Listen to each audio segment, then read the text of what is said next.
خلفائے راشدین، عام طور پر تو ہم کہتے ہیں حضرت ابو بکر، حضرت عمر، حضرت عثمان، حضرت علی. میں نے اپنی ذاتی رائے، حقیر سی رائے عرض کی ہے، اس میں حضرت حسن کا دور بھی شامل ہونا چاہیے 6 مہینے کا. تب وہ 30 برس پورے ہوتے جو حدیث میں آیا ہے کہ خلافت جو ہے وہ 30 برس رہے گی، اس کے بعد ملوکیت شروع ہو جائے گی. تو ملوکیت کا پہلا قدم یہ تھا کہ حضرت معاویہ نے طاقت سے بزور خلافت حاصل کی، اس لیے ان کو خلیفہ راشد ہم نہیں کہتے. البتہ یہ ضرور ہے کہ ان کا دور بہت پرسکون دور تھا. البتہ جب 10 برس گزر گئے حضرت معاویہ کے دور حکومت کو، اب میں یہاں لفظ خلافت کی بجائے دور حکومت استعمال کر رہا ہوں، جو کہ خلافت راشدہ سے ذرا اس کا فرق واضح ہو جائے. تو اس وقت ایک اور صحابی، جلیل القدر صحابی مغیرہ ابن شعبہ رضی اللہ تعالی عنہ، وہ حضرت معاویہ کے پاس آئے اور انہوں نے یہ کہا کہ دیکھیے، اگر آپ نے اپنے بعد اپنا جانشین نامزد نہ کیا تو ہو سکتا ہے پھر فسادات پیدا ہو جائے، پھر مختلف لوگ خلافت کا دعویٰ لے کر کھڑے ہو جائیں، پھر خانہ جنگی ہو جائے. 5 برس کی خانہ جنگی میں 1 لاکھ سے زیادہ مسلمان شہید ہو چکے ہیں، قتل ہو چکے ہیں، ہلاک ہو چکے ہیں. اب دوبارہ وہی دور نہ آ جائے، لہذا آپ اپنا جانشین نامزد کر دیجئے. امیر معاویہ ریلیکٹنٹ تھے، لیکن انہوں نے دلائل دیے، دلائل مضبوط تھے. انہوں نے کہا کہ اب کبار صحابہ دنیا سے رخصت ہو چکے، وہ جماعت کہ جن کی تربیت اور تزکیہ، جن کی تعلیم حضور نے خود کی تھی اور ان کو اندر سے پاک کر دیا تھا، ان کی نیتیں بالکل پاک ہو چکی تھی، کوئی نفسانیت ان میں نہیں رہی تھی، وہ جماعت تو اکثر و بیشتر اب ختم ہو چکی، فوت پا چکے، وفات ہو چکی. لہذا اب جو ہے اکثر و بیشتر نو مسلم ہیں جو بعد کے فتوحات کے ذریعے سے اسلام لائے ہیں.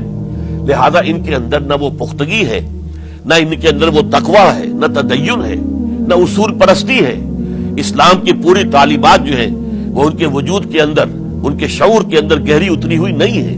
لہذا اب صورتحال وہ نہیں رہ سکے گی جو حضرت ابو بکر یا حضرت عمر یا حضرت عثمان یا حضرت علی کے زمانے میں تھی. لہذا آپ نامزد کیجئے. یہ بھی بتا دوں کہ مغیرہ ابن شعبہ کون تھے رضی اللہ تعالیٰ عنہ. نمبر 1 یہ کہ یہ اصحاب شجرہ میں شامل ہیں، جن 1400 یا 1800 افراد نے حضور سے بیعت کی تھی صلح حدیبیہ سے متصلاً قبل، اس درخت کے نیچے بیٹھ کر جس کے بارے میں سورہ فتح میں فرمایا گیا کہ لقد رضی اللہ عن المؤمنین اذ یبایعونک تحت الشجرہ. اللہ ان تمام اہل ایمان سے راضی ہو گیا جو ہے نبی صلی اللہ علیہ وسلم آپ کے دست مبارک پر بیعت کر رہے تھے اس درخت کے نیچے، ان میں سے موجود، ان میں یہ مغیرہ ابن شعبہ ہے. پھر مغیرہ ابن شعبہ وہ ہے کہ حضرت علی اور امیر معاویہ ان کے درمیان جو خانہ جنگی ہوئی اس میں ہمیشہ حضرت علی کے ساتھ رہے، حضرت علی کے ہی وہ سپورٹر تھے، ان کے ساتھ تھے. اس پہلو سے اچھی طرح سمجھ لیجئے کہ یہ نہیں ہے کہ وہ در حقیقت کو پہلے سے وہ امیر معاویہ کے ساتھی تھے، نہیں. لیکن اب جو صورتحال وہ دیکھ رہے تھے، جہاں دیدہ انسان تھے، بہت بڑے سیاستدان تھے، جانتے تھے حالات کو، حالات کے نبض پر ان کا ہاتھ تھا. لہذا انہوں نے یہ مشورہ دیا اور پھر امیر معاویہ نے اس مشورے کو قبول کر لیا اور یزید کی ولی عہدی کا اعلان کر دیا. یہ بالکل مڈل ہے حضرت امیر معاویہ کے دور خلافت کا درمیان. یہ 10 سال جب ہو گئے تھے حضرت امیر معاویہ کی خلافت کو یا حکومت کو، تب یہ معاملہ پیش آیا اور یزید کے ہاتھ پر یہ بیعت ولی عہدی تمام جو بھی مختلف گورنرز تھے ان کے ذریعے سے کہہ دیا گیا اپنے اپنے علاقے کے لوگوں سے بیعت لے لو. یہ بیعت عام طور پر لوگوں نے کر لی. البتہ 5 شخصیتیں جو بہت نمایاں تھیں انہوں نے اس بیعت سے انکار کیا. ان میں کون تھے ذرا نوٹ کیجئے. حضرت ابو بکر فوت ہو چکے، ان کے بیٹے عبد الرحمن ابن ابی بکر. حضرت عمر فوت ہو چکے، ان کے بیٹے عبداللہ ابن عمر. حضرت زبیر فوت ہو چکے، ان کے بیٹے عبداللہ ابن زبیر. حضرت عباس فوت ہو چکے، ان کے بیٹے عبداللہ ابن عباس.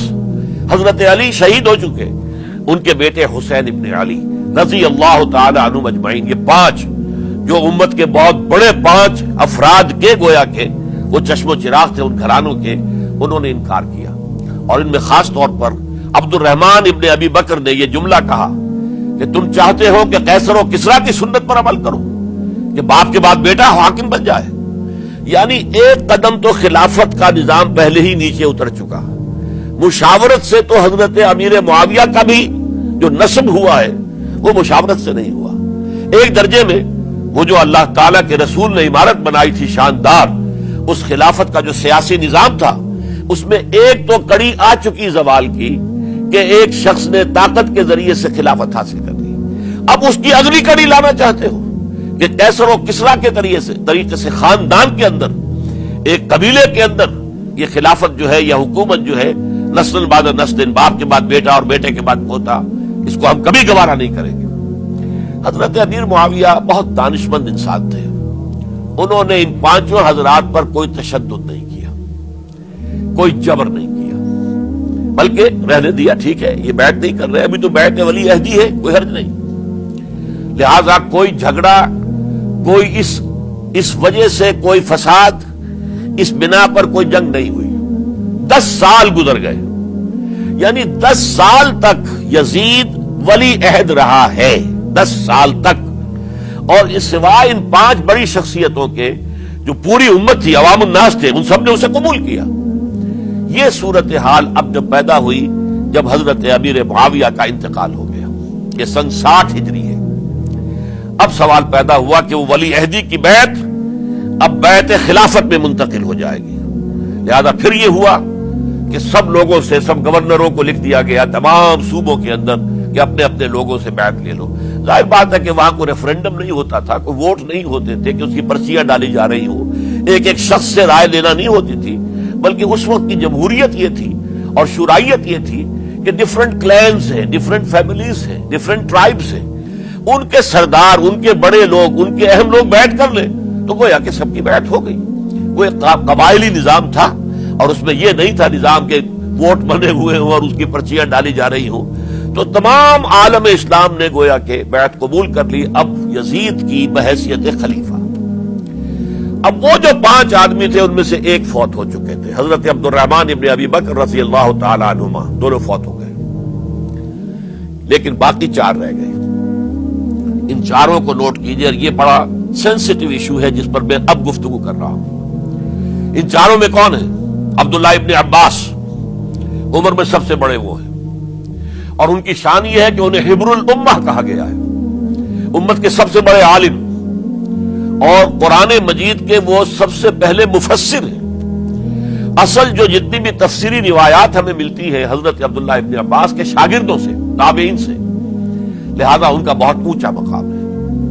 حضرت عبداللہ ابن عمر، ان کا مقام بھی آپ کو معلوم ہے، حدیثوں کی کتنی بڑی تعداد ہے جو عبداللہ ابن عمر سے مروی ہے، اور اس کو سلسلۃ الذہب کی پہلی کڑی کہا جاتا ہے. روایت حدیث میں جو سرہنی زنجیر ہے اس کا آغاز حضرت عبداللہ ابن عمر ہے. ایک طرف یہ دونوں ہو گئے، ان دونوں کی رائے کیا ہوئی؟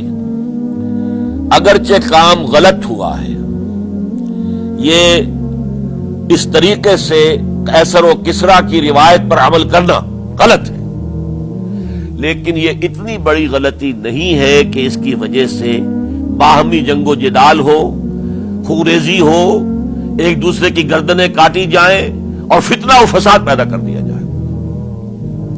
لہذا انہوں نے یزید کی بیعت کر لی. 2 حضرات رہ گئے، یہ نسبتاً نوجوان ہیں. ان دونوں کی پیدائش ہجرت کے بعد ہوئی ہے. ہجرت کے بعد پہلا بچہ جو مہاجرین میں پیدا ہوا ہے وہ عبداللہ ابن زبیر ہے. بلکہ کچھ عرصے تک مہاجرین میں جب کوئی پیدائش نہیں ہوئی تو وہ مکے مدینے کے منافقین نے کہنا شروع کر دیا تھا کہ یہ یہاں آ کے کمزور ہو گئے، نامرد ہو گئے، ان کی اولاد اب چلے گی نہیں. تو عبداللہ ابن زبیر جب پیدا ہوئے، اور آپ کو معلوم ہونا چاہیے وہ حضرت ابوبکر صدیق کے نواسے ہیں، حضرت عائشہ صدیقہ کی ہمشیرہ حضرت اسماء کے بیٹے ہیں عبداللہ ابن زبیر. اور زبیر بہت شجاع، بہت ہی بہادر انسان تھے. تو عبداللہ ابن زبیر کے اندر بھی وہی کیفیات تھی. انہوں نے کہا نہیں، اس غلطی کو ہم برداشت نہیں کریں گے. خورزی ہوتی ہے تو ہو، لیکن ہم اسلامی نظام کو نیچے اترتا ہوا نہیں دیکھ سکتے. جیسے کبھی حضرت ابوبکر نے فرمایا تھا ایبدل الدین وانا حی، کیا دین میں ترمیم اور تنسیخ کر دی جائے گی؟ دین کو بدل دیا جائے گا، دین میں تحریف کر دی جائے گی جبکہ میں ابھی زندہ ہوں؟ میں جیتے جی یہ نہیں ہونے دوں گا. حضرت عبداللہ ابن زبیر کی یہ رائے ہوئی وی ہیو ٹو چیلنج، ہم مقابلہ کریں گے، ہم اسے پیسیولی قبول نہیں کریں گے۔ انہوں نے بیعت سے انکار کیا اور مدینہ چھوڑ کر مکے جا کر حرم کے اندر پناہ گزین ہو گئے۔ یہی معاملہ حضرت حسین ابن علی رضی اللہ تعالی عنہما کا تھا، وہ بھی نہایت شجاع، نہایت جری، نہایت بہادر۔ انہوں نے بھی کہا کہ یہ غلط قیصر و کسریٰ کی روایت جو شروع ہو رہی ہے، اسے ہم نے ریزسٹ کرنا ہے اور اسے ہم آگے نہیں چلنے